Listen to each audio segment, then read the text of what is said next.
Bonjour. Aujourd'hui, le partage que nous allons faire va nous aider à apprendre les secrets du royaume de Dieu. Il s'agit d'un enseignement de frère Thomas qui a eu lieu la semaine dernière, dimanche 21 mai, qui a été fait en anglais et qui va être retranscrit pour vous en français. Avant de commencer, je vais faire une prière. Au nom du Père, du Fils et du Saint-Esprit. Amen. Notre Père qui es aux cieux, nous te prions, nous te louons et nous te bénissons. Jésus, merci Jésus, nous te prions, nous te glorifions, nous te rendons grâce. Esprit Saint, nous te glorifions, nous te rendons grâce. Vierge Marie, nous te prions, nous te bénissons, nous te rendons grâce. Merci Père pour ton Fils qui nous a rachetés au prix de sa vie et d'horribles souffrances sur la croix. Nous sommes unis à lui, il est présent en nous tous les jours de notre vie. Merci Seigneur. Alors que nous allons partager l'enseignement de frère Thomas aujourd'hui en français, je te remercie Seigneur pour l'aide de ton Esprit Saint. Fais que nous soyons entièrement à l'écoute de ta parole et de ton message. Grâce à ton message, de nombreuses personnes vont comprendre ce qu'ils n'avaient pas vu ou entendu dans les Écritures. Je prie pour que le cœur de chacun soit alors transformé par cet enseignement. Je fais cette prière au nom puissant de Jésus. Amen. Aujourd'hui, nous allons apprendre quelle est l'importance de confesser les Écritures. Autrement dit, qu'est-ce qui se passe exactement lorsque nous confessons les Écritures? Vous avez peut-être entendu la parole, vous avez confessé vos péchés et nous en sommes tous conscients. Mais ce dont nous parlons aujourd'hui, c'est ce qui arrive quand nous confessons la parole de Dieu. Que se passe-t-il dans notre esprit? Que se passe-t-il aussi dans notre corps? Et que se passe-t-il également dans notre atmosphère spirituelle? Encore d'autres questions. Que se passe-t-il dans notre situation financière, dans le monde spirituel? Que se passe-t-il également dans le monde du démon, le monde démoniaque? Tout cela, toutes ces réponses, nous allons essayer de vous les apporter dans ce que nous allons étudier aujourd'hui. La plupart du temps, vous pouvez, ou d'ailleurs vous ne pouvez peut-être pas, réaliser l'impact puissant de la parole de Dieu lorsque vous parlez de la parole de Dieu dans votre bouche. Peut-être que vous ne le sentez pas et vous ne vous en rendez peut-être pas compte, mais à travers les Écritures, nous allons voir à quel point la parole fonctionne de façon invisible. Nous allons voir pour cela, pour illustrer ce que je viens de dire, des exemples que nous trouvons dans les Écritures. Aussi, je vous encourage tous, si vous ne le faites pas déjà, à commencer à le faire. Je vais partager un fichier PDF que j'ai préparé. Et j'appelle cela le ministère de la pierre lisse. Vous allez comprendre pourquoi. Donc essentiellement, c'est par rapport à ce que David a fait face à Goliath. Il a pris 5 pierres lisses. Alors pourquoi des pierres lisses, me direz-vous? Ces pierres lisses, il les a trouvées dans le lit de la rivière. Et pourquoi ces pierres sont lisses? Ces pierres ont d'abord des bords tranchants, mais comme elles ont roulé dans l'eau, petit à petit, les bords de ces pierres sont devenus lisses. Elles ont été arrondies par l'eau qui coulait sur elles. Et vous tous qui connaissez certainement l'histoire, cet épisode de David et Goliath, David a pris 5 pierres lisses. Et alors que David était tout petit par rapport à Goliath, ces 5 pierres étaient suffisantes pour tuer Goliath. Et en fait, ces 5 pierres lisses que je vais vous donner comme information sont suffisantes pour tuer n'importe quel Goliath aussi dans votre vie.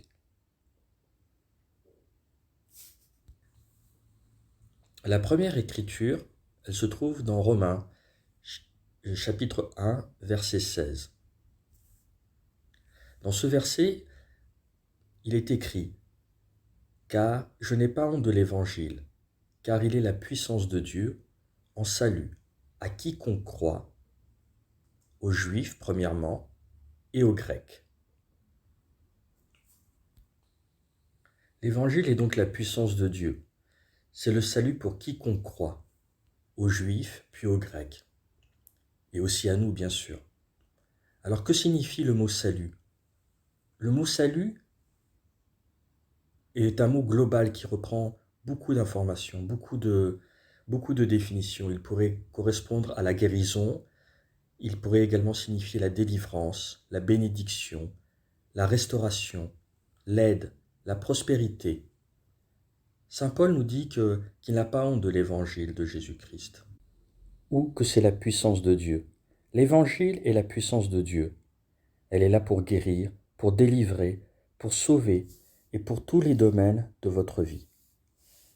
L'Écriture dit à tous ceux qui croient, l'évangile est la promesse de Dieu, car elle est la puissance de Dieu. C'est elle la puissance de Dieu. Cela signifie que chaque fois que je parle les Écritures, chaque fois que je répète les Écritures, chaque fois que je les confesse, c'est alors que la puissance des Écritures de Dieu est libérée. Je répète que la puissance de Dieu est libérée dans ma vie.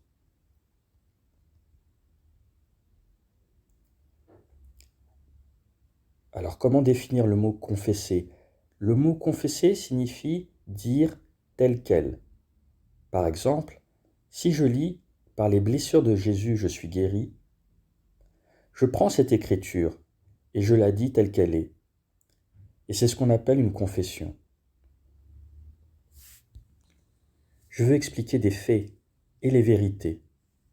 Alors, quels sont les faits ? Par exemple, autour de moi, si j'ai un fauteuil dans lequel je suis assis, et ce fauteuil est dans une pièce, ça c'est un fait. Mais si je garde le fauteuil dans une autre pièce, si je le déplace après 1 heure, eh bien le fauteuil se trouve ailleurs. Ça c'est bien un fait. Par conséquent, après 1 heure, les faits peuvent changer. Le fauteuil qui se trouvait à un endroit se trouve maintenant à un autre endroit. Maintenant, prenons un autre exemple sur ce qu'est un fait. Par exemple, le matin. Le matin, il fait froid. Ça, c'est un fait. Mais à midi, il fera certainement meilleur, il fera chaud.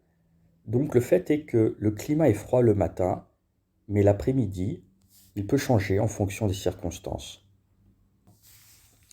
Que je vous ai défini ce qu'est un fait, je vais vous définir ce qu'est la vérité. Et vous allez voir qu'il y a une différence entre fait et vérité. La vérité, elle, c'est l'inverse du fait. Elle ne change pas. Elle ne change jamais. Le matin, l'après-midi, après une demi-heure, après 1 heure, ou dans 1 an, plus tard, dans 10 ans, où que l'on soit, la vérité ne change jamais. Ce que nous disons, nous, c'est que la vérité est la parole de Dieu. Quand vous confessez la parole de Dieu, quand vous proclamez la parole de Dieu, quand vous la déclarez, même si le fait est que vous avez une maladie dans votre corps, le fait est que vous avez peut-être un manque, quelque chose qui vous manque dans votre vie, que vous avez été brisé dans votre vie, ce fait sera changé par la vérité de la parole de Dieu. Et c'est pourquoi la puissance de Dieu est libérée dans votre situation, dans votre corps, dans tous les domaines de votre vie, lorsque vous commencez à confesser les Écritures. C'est vraiment très très important et très très puissant. Quand je parle aux gens, ils me posent des questions et ils me demandent « Mais alors, est-ce qu'il est vraiment nécessaire de dire les Écritures ? Ai-je vraiment besoin de les dire, de les répéter ? Et pourquoi est-ce si important ?» Alors je leur dis que quand vous allez voir un médecin, même par exemple si vous allez voir le meilleur médecin du monde, le plus cher qui existe, et que vous êtes prêt à payer 10 fois, 20 fois ou même 30 fois ce que vous payez habituellement pour voir un médecin, et que ce médecin vous donne le médicament le plus cher qui existe, le meilleur. Vous payez la consultation, vous allez acheter ce médicament qui coûte très très cher, le médicament le plus cher qui existe, et finalement vous le mettez dans un tiroir. Vous ne prenez pas ce médicament. Même si vous avez payé le médecin, si vous avez acheté le médicament, pensez-vous que vous allez pouvoir guérir de votre maladie? Le fait d'aller voir le médecin ne va pas guérir, ne va pas vous aider à guérir de votre maladie. De même, acheter juste le médicament et ne pas le prendre ne va pas non plus vous guérir de votre maladie, même si c'est le médicament le plus cher qui existe. Par contre, ce qui va vous faire guérir, c'est prendre le médicament. Ce médicament, quand il se dissout, quand il rentre dans votre corps et pénètre dans votre sang, dans votre corps, c'est alors que les résultats vont se voir. De la même façon, lorsque vous commencez à parler la parole de Dieu, les promesses de la parole de Dieu vont faire toute la différence. Tout comme lorsque vous avez pris ce médicament, vous allez pouvoir vous sentir mieux. Le médecin vous prescrit, il vous donne des instructions. Le docteur va vous dire, prenez ce médicament un jour sur deux, le matin avant le repas ou le soir. Et vous allez suivre ces prescriptions qu'il vous a données pendant une semaine, 2 semaines, selon ce qu'il vous a dit, afin que vous soyez complètement guéri. Et bien de la même façon que vous prenez vos médicaments, selon ce que vous a prescrit le médecin, vous devez commencer à parler la parole de Dieu dans chaque domaine de votre vie. Prenez donc les promesses de Dieu et commencez à les utiliser dans les domaines de votre vie, partout où vous avez des problèmes. En particulier, cette écriture dit dans l'Évangile que la parole de Dieu est la puissance de Dieu pour votre guérison, votre délivrance, votre liberté et pour chaque situation de votre vie. C'est la puissance de Dieu. Alors, prenez l'habitude de prendre des écritures, de les répéter, de les confesser, de les proclamer. Il faut qu'elles sortent de votre bouche, parlez-les hors de votre bouche, parlez-les à haute voix. C'est vraiment très important. Maintenant, allons à 2 Corinthiens chapitre 4, verset 13. Vous allez voir pourquoi nous avons besoin de dire les Écritures, pourquoi nous avons besoin de les parler, de les dire. Ici, dans 2 Corinthiens chapitre 4, verset 13, il est dit « Or, ayant le même esprit de foi, selon ce qui est cru, selon ce qui est écrit, j'ai cru. C'est pourquoi j'ai parlé. » Nous aussi, nous croyons. C'est pourquoi aussi nous parlons. C'est ça le principe. Croire dans le cœur et parler avec la bouche. Ces principes, vous les trouverez dans plusieurs versets de la Bible. Dans Romains, chapitre 10, versets 9 et 10. Également dans 2 Corinthiens, chapitre 4, verset 13. Mais aussi dans Marc, chapitre 11, verset 23. Où Jésus dira de croire en votre cœur et de parler à la montagne.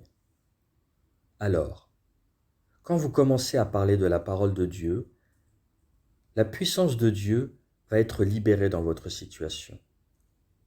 C'est la faveur de Dieu, l'onction de Dieu, cette puissance étonnante et inexplicable de Dieu, cette bénédiction invisible de Dieu qui commence à agir dans votre corps, dans votre esprit, dans chaque situation de votre vie.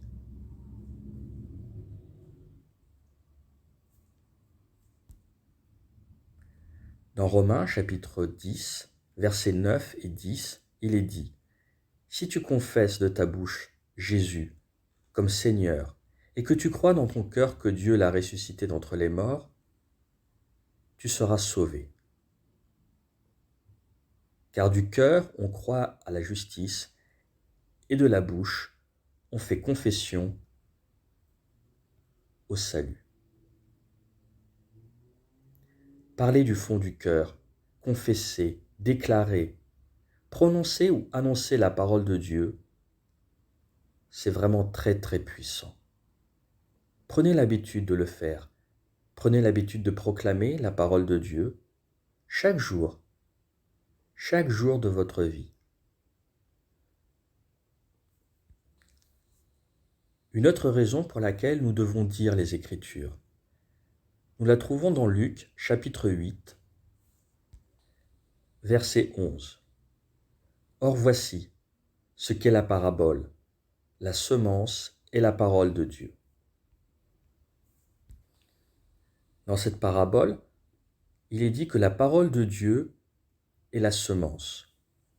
Une semence a besoin de deux choses pour croître, pour grandir.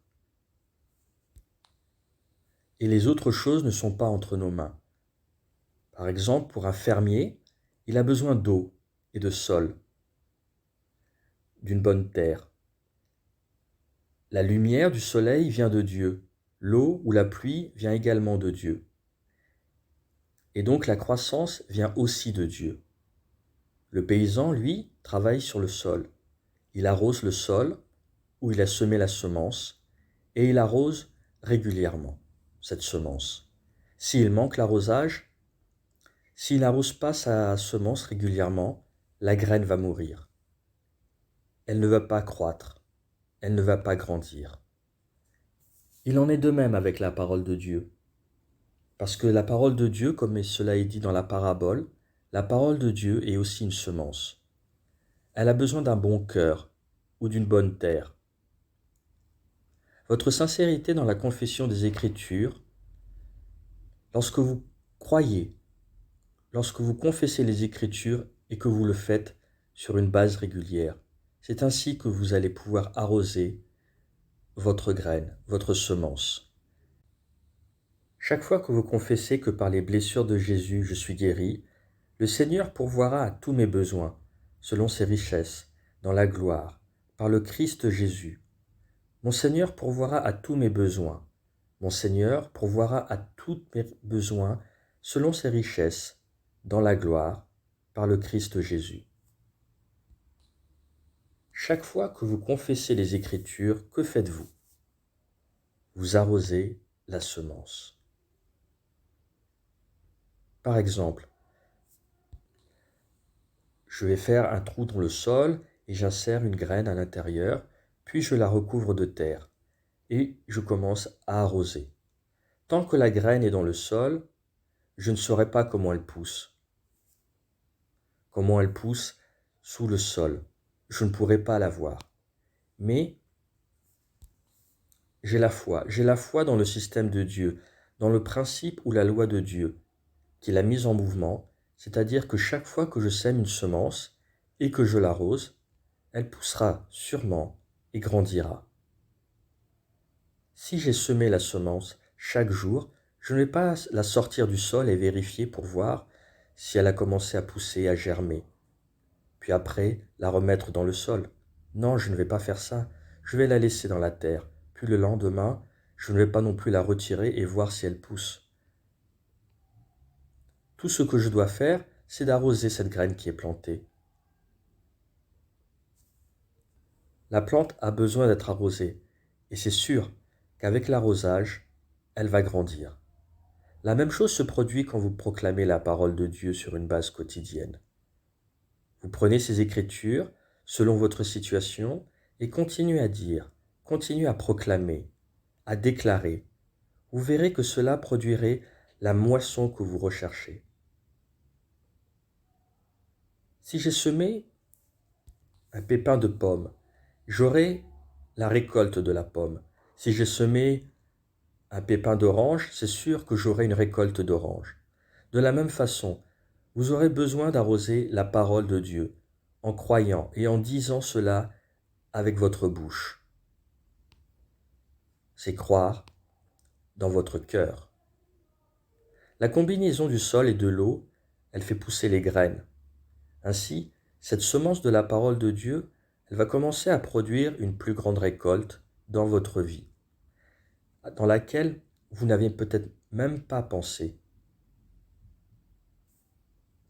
Alors, pourquoi est-il important de dire les Écritures? Premièrement, c'est la puissance de Dieu. La parole de Dieu, c'est la puissance de Dieu. Et à chaque fois que vous confessez la parole de Dieu, cette puissance est libérée dans votre situation. Deuxièmement, c'est parce que c'est une graine et elle fonctionne exactement comme le principe de la graine et de la récolte. Qu'est-ce que vous devez faire? Vous devez l'arroser quotidiennement. Et comment doit-on l'arroser? Eh bien, on l'arrose en la parlant, en la déclarant, en la proclamant. Et c'est ainsi que vous arrosez la parole de Dieu quotidiennement. Troisièmement, que se passe-t-il lorsque vous confessez les Écritures? Romains chapitre 10, verset 17 dit « Ainsi, la foi vient de ce qu'on entend, et ce qu'on entend vient de la parole de Christ. » Ce qu'on entend vient de la parole de Christ. Donc, le mot « vient » n'est pas écrit « est venu » ou « était venu ». Il est écrit « vient », ce qui est un temps continu, c'est-à-dire un processus continu. Chaque fois que je parle la parole de Dieu, mes oreilles entendent. Comme je l'entends, je suis alors rempli de foi. Et donc je grandis ainsi dans la foi. Ma foi se réveille. Ma confiance dans le Seigneur, dans sa fidélité, se réveille, elle aussi, chaque fois que je parle la parole de Dieu. Par contre, si je parle de mon problème et que je me plains de la situation que je traverse, que va-t-il se passer? Je vais grossir en quelque sorte mon problème. Je grossis le problème et le problème devient si grand que je n'arrive même plus à le surmonter. Je n'arrive plus à le gérer. Et donc, plus je parle de mon problème, plus je l'amplifie. Mais, chaque fois que je parle de la parole de Dieu, non seulement j'amplifie la promesse de Dieu, mais aussi par mes oreilles, mon cœur est rempli de foi. Par les blessures de Jésus, je suis guéri. Par les blessures de Jésus, je suis guéri. Tout comme la façon dont une capsule se dissout dans un peu d'eau, la partie extérieure de la capsule, la gélatine, fond et le médicament est libéré et commence à travailler immédiatement dans votre corps. De même, la parole de Dieu est le médicament. Il a le pouvoir de guérir les maladies guérissables et même inguérissables, ou de vous sortir de toute situation que vous traversez. Donc, au moment où vous croyez en votre cœur et confessez avec votre bouche, au nom de Jésus, je déclare selon Philippiens chapitre 4 verset 19 que mon Dieu pourvoira à tous mes besoins selon ses richesses dans la gloire par le Christ Jésus. Au moment où je dis que le pouvoir qui est contenu, ce pouvoir qui est stocké dans cette écriture est libéré dans ma vie est libérée. Et c'est pourquoi il est important de dire les Écritures. La capsule, c'est la parole de Dieu et elle contient la foi. Donc la première chose est que le pouvoir est ainsi libéré. La deuxième chose, elle est libérée dans votre vie. Elle est libérée dans tous les domaines de votre vie dont vous avez besoin. Si vous êtes malade et que vous avez besoin de guérison, ou pour la pauvreté, si vous avez besoin de prospérité, pour la confusion, si vous avez besoin d'orientation, pour la faiblesse, si vous avez besoin de force. Tout ce dont vous avez besoin sera fourni par la parole de Dieu, en la parlant par la foi, encore et encore et encore dans votre vie. C'est pourquoi il dit que la foi vient. Elle vient régulièrement en entendant et en entendant la parole de Dieu. C'est pourquoi il est très important que vous commenciez à parler la parole de Dieu sur votre vie. La quatrième chose qui arrive quand vous confessez les Écritures est dans le chapitre 6, verset 17. d'Éphésiens. Prenez aussi le casque du salut et l'épée de l'Esprit qui est la parole de Dieu. Si vous voyez l'armure de Dieu, il parle de ceinture de vérité, de bouclier de la foi, du casque du salut, de la cuirasse de la justice, des chaussures, de disponibilité à prêcher l'évangile de la paix. Toutes les armes que vous voyez ici, ce sont des armes qui protègent. Il y a le bouclier de la foi qui vous protège d'une attaque. Il y a la cuirasse de la justice qui protège votre poitrine au niveau de votre estomac aussi. Le casque qui vous protège votre cerveau, votre esprit. Et les chaussures qui vous protègent. Et également la ceinture qui vous protège également. Mais il n'y a qu'une seule arme offensive dans toute cette liste. Et la seule arme offensive est la parole de Dieu. Toutes les autres armes sont des armes défensives. Personne ne peut gagner une bataille à moins d'aller à l'offensive. On ne peut pas se défendre tout le temps et pendant très longtemps. La défense est nécessaire, c'est vrai, la défense est bonne, mais les batailles sont gagnées par des stratégies offensives en attaquant l'adversaire. Vous pouvez vous défendre, mais avec la défense, vous devez également attaquer. Et la façon d'attaquer l'ennemi, c'est par l'épée de l'Esprit, qui est la parole de Dieu. C'est l'épée que Dieu nous a donnée. Quand je partage cet enseignement avec des gens, je leur dis, vous pouvez prendre l'épée la plus puissante du monde. Par exemple, en Inde, des rois avaient des épées très très lourdes, et elles sont très connues, très célèbres. Et même dans les temps modernes, il y avait des épées très pointues, très tranchantes et très efficaces.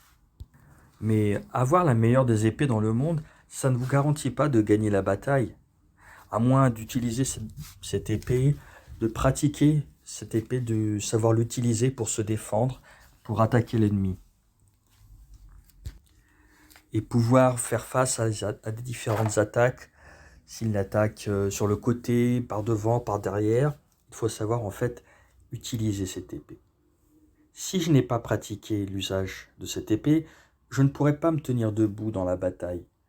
Parce que même l'adversaire le plus faible peut venir et me tuer.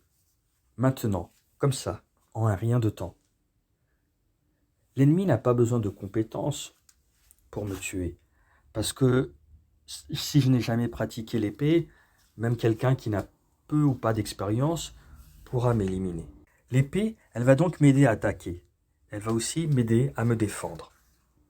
Cependant, même si j'ai la meilleure épée au monde, mais que je ne l'utilise pas, cela ne me donnera pas la victoire. C'est pourquoi il est important que vous preniez cette parole de Dieu. Et chaque jour, oui, chaque jour, dites les Écritures. Au nom de Jésus, je déclare qu'aucune arme formée contre moi ne prospérera et que chaque langue qui s'élève contre moi en jugement, je la condamne, car c'est mon héritage. Je déclare Luc, chapitre 10, verset 19. Dieu m'a donné le pouvoir de piétiner les serpents, les scorpions et tous les pouvoirs de l'ennemi. Et rien ne me fera de mal. Ces mots, ce sont des épées que je peux utiliser et que je dois dire chaque jour. Je dois répéter ces mots, ces versets. Je dois les déclarer, les prononcer, les proclamer et les dire encore et encore. Nous avons vu que la parole de Dieu est la puissance de Dieu. Nous avons vu que la parole de Dieu est la semence. Nous avons aussi vu que lorsque nous la confessons, lorsque nous confessons les Écritures, nos oreilles entendent ce que nous disons, et cela produit la foi dans notre cœur. Nous avons également vu que la parole de Dieu est l'épée qui donne toutes les victoires. C'est la seule arme offensive que Dieu nous a donnée, et c'est la parole de Dieu. Alors, j'ai une question qui m'a été transmise.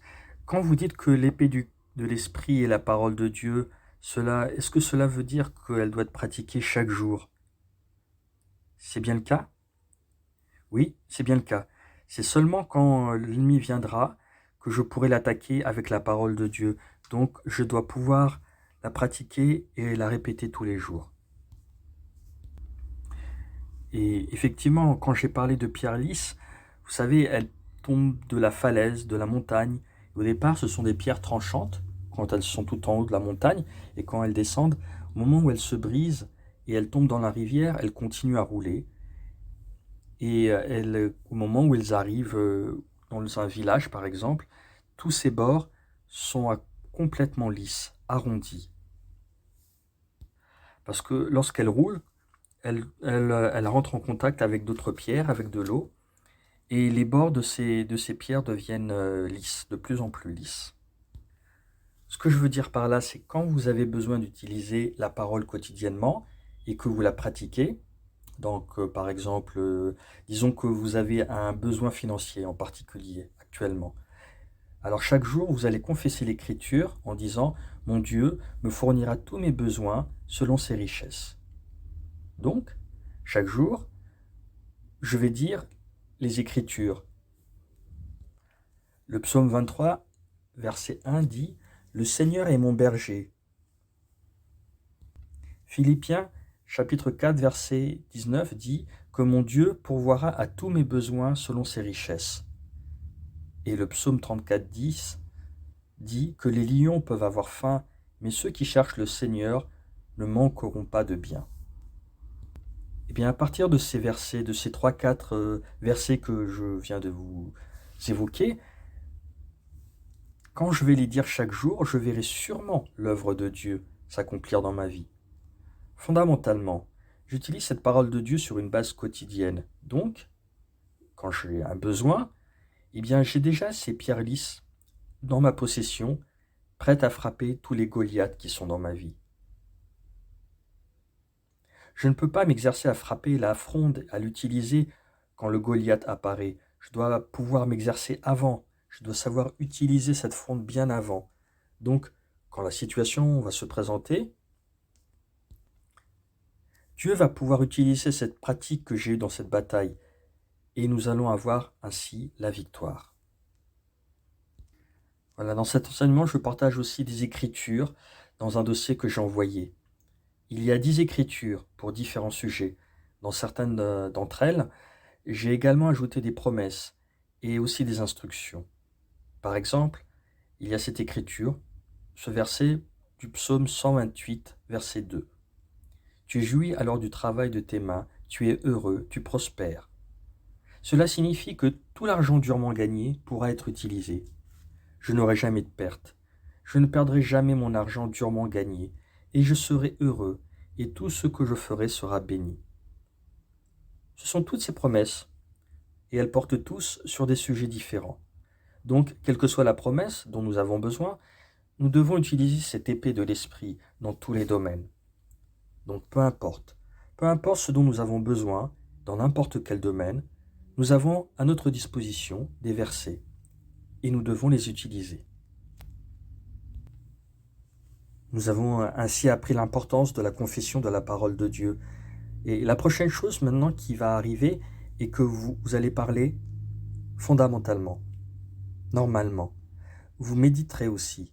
Vous méditerez la Bible aussi.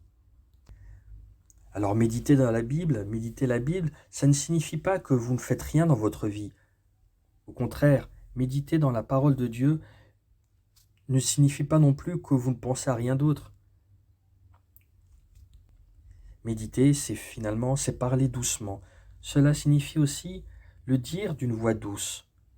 Ainsi, que se passe-t-il lorsque vous confessez l'Écriture? Vous méditez réellement la parole de Dieu. Dans Josué, chapitre 1, verset 8, il est dit que ce livre de la loi ne s'éloigne point de ta bouche. Médite-le jour et nuit, pour agir fidèlement selon tout ce qui est écrit. Car c'est alors que tu auras du succès dans tes entreprises, c'est alors que tu réussiras. Lorsque vous confessez les Écritures, vous êtes essentiellement conscient, vous vous rappelez et vous vous souvenez. Vous parlez de votre situation. Alors, qu'est-ce qui se passe à ce moment-là? Eh bien, essentiellement, le pouvoir est libéré. Il est libéré dans votre situation. Et vous faites ainsi votre chemin, un chemin prospère, car vous aurez du succès.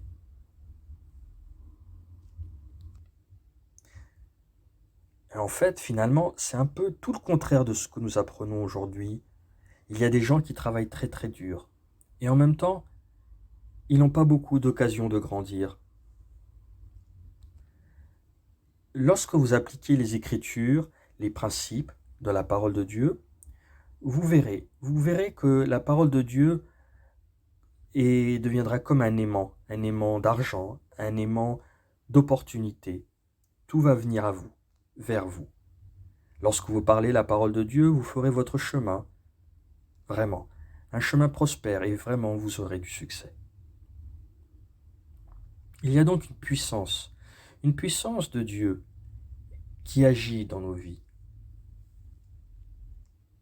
Dans Deutéronome chapitre 8, verset 18, il est dit « Souviens-toi de l'Éternel ton Dieu, car c'est lui qui te donnera de la force pour les acquérir, afin de confirmer, comme il le fait aujourd'hui, son alliance qu'il a jurée à tes pères. » Ce verset dit que Dieu vous donnera le pouvoir d'acquérir. Ce pouvoir, comment il est déposé en vous? Il est déposé en vous quand vous parlez la parole, quand vous déclarez la parole de Dieu. C'est ainsi qu'il vous donnera le pouvoir d'obtenir la richesse, qu'il établira son alliance. C'est donc vraiment une chose étonnante. On ne s'en rend pas compte, mais dans le domaine spirituel, dans le monde invisible, il y a beaucoup de choses qui se passent. Le psaume chapitre 1, verset 2 dit « Mais qui trouve son plaisir dans la loi de l'Éternel, et qui la médite, jour et nuit ?» Le verset 3 dit « Il est comme un arbre planté près d'un courant d'eau, qui donne son fruit en sa saison, et dont le feuillage ne se flétrit point. Tout ce qu'il fait lui réussit. »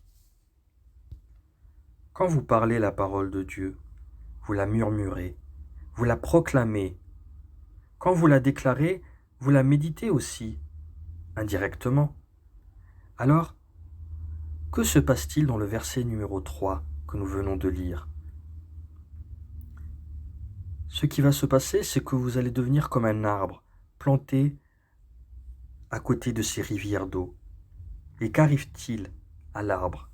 Même pendant la saison sèche, lorsqu'il y a de la sécheresse partout, cet arbre fleurira toujours. Il sera toujours vert. Il produira toujours en sa saison. Ses feuilles aussi ne se flétriront jamais. La raison en est que cet arbre qui est planté à côté de ces rivières d'eau aura toujours de l'eau, de l'humidité autour de lui. Même s'il y a une famine, cet arbre ne sera jamais sec. Tout comme cet arbre, la même chose se produit quand vous confessez les Écritures. Même si vous traversez la période la plus difficile de votre vie, même si vous êtes entouré de tant de problèmes, vous savez toujours que dans votre cœur, il y aura la paix, il y aura la joie, il y aura la confiance, il y aura des louanges et des adorations pour Dieu, parce que vous lui parlez continuellement, vous parlez continuellement la parole de Dieu. Les problèmes, ils sont censés vous mettre la pression. Les problèmes sont censés mettre la pression sur votre esprit. Et finalement, vous pouvez prendre des mauvaises décisions. Mais quand vous proclamez la parole de Dieu, il y aura toujours cette eau, cette humidité dans votre vie. La paix de Dieu gardera toujours votre cœur et votre esprit. Votre esprit se concentrera toujours sur la bonté de Dieu et non sur la gravité de votre situation. Vous louerez et remercierez toujours Dieu et vous ne vous plaindrez pas.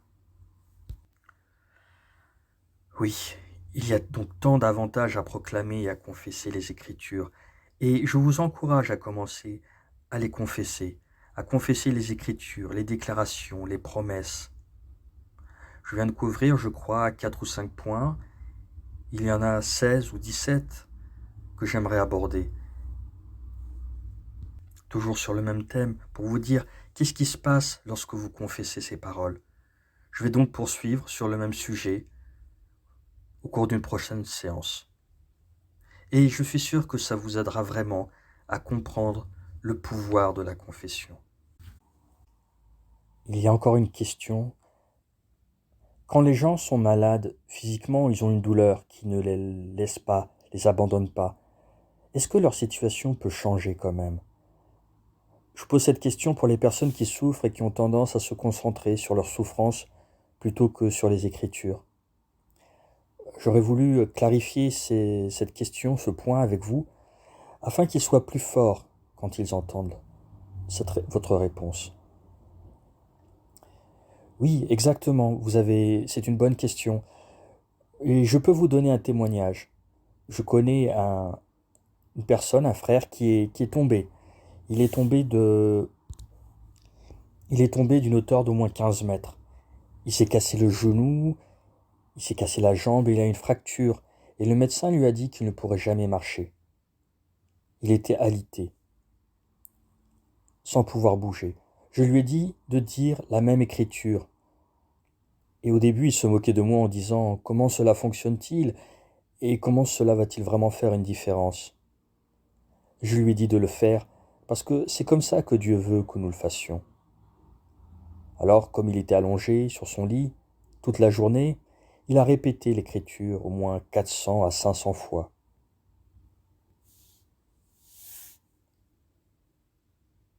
Et il ne disait qu'une seule écriture concernant ces situations.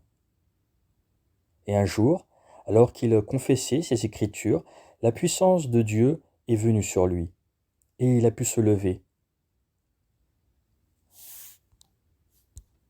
Avant, il ne pouvait pas se lever tout seul, il avait besoin d'une ou deux personnes pour le soulever, l'aider à se tenir debout, et il le tenait des deux côtés, pour qu'il marche, pour se déplacer, pour aller aux toilettes ou pour aller ailleurs.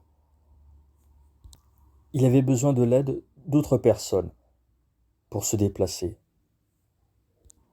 Mais au moment où la puissance de Dieu est venue sur lui, quand il a confessé sa parole, c'est à ce moment-là qu'il a commencé à marcher. Maintenant, il peut non seulement marcher, mais il peut même courir. Et donc, maintenant, il parcourt le monde, différents lieux, pour prêcher et pour donner son témoignage sur la façon dont Dieu l'a libéré. Je connais aussi une autre personne, un autre frère dans notre ministère. Son nom est Alvin. Son fils était mort. Et il était mort depuis au moins 2 heures. Et son père a parlé les Écritures à son enfant pendant presque 40 minutes. Puis le miracle s'est produit. Son fils est revenu à la vie. Son fils est vivant. Alors oui, il y a une puissance énorme quand vous parlez des Écritures. Vous avez juste à suivre les instructions de Dieu. Et vous devez croire aussi. Quand vous confessez, en déclarant les Écritures, Dieu travaille pour vous. Voilà, l'enseignement est terminé pour aujourd'hui. Et je vais donc terminer par une prière. Merci Seigneur. Grâce à ton enseignement, nous comprenons les bénéfices que nous pouvons recevoir en confessant les Écritures. Grâce à toi, Seigneur, nous n'avons plus à nous demander pourquoi nous devons confesser. Nous venons de comprendre que, à travers cet enseignement, ce qui se produit, ce qui se passe lorsque nous confessons ta parole. Merci pour ces 5 pierres lisses que nous pouvons confesser tous les jours de notre vie et dans tous les domaines, aussi bien pour notre esprit que pour notre corps et aussi pour nos différentes situations. Ces paroles que nous confessons, elles nous apportent le salut, c'est-à-dire la guérison, la délivrance, les bénédictions. Lorsque nous les confessons en les disant telles quelles, c'est-à-dire à haute voix et en les répétant, elles sont comme autant de semences de ta parole que nous plantons ainsi dans nos cœurs et que nous arrosons en les répétant. En faisant cela, nous libérons la puissance qui est dans ces promesses. et elles nous font grandir aussi. Ces paroles nous font grandir dans ta foi, Seigneur. La confession nous donne le moyen de nous défendre et aussi d'attaquer l'ennemi grâce à l'épée de l'Esprit qui est la parole. Donc, même si nous n'avons pas de manque particulier ni de besoin particulier, nous devons confesser chaque jour ta parole pour voir la puissance, ta puissance, Seigneur, agir dans nos vies. Merci, Seigneur, pour cet enseignement qui nous apporte la claire vision de ce que nous pouvons faire grâce à la confession de tes paroles. Je fais cette prière en ton nom, Seigneur, ton nom puissant. Amen.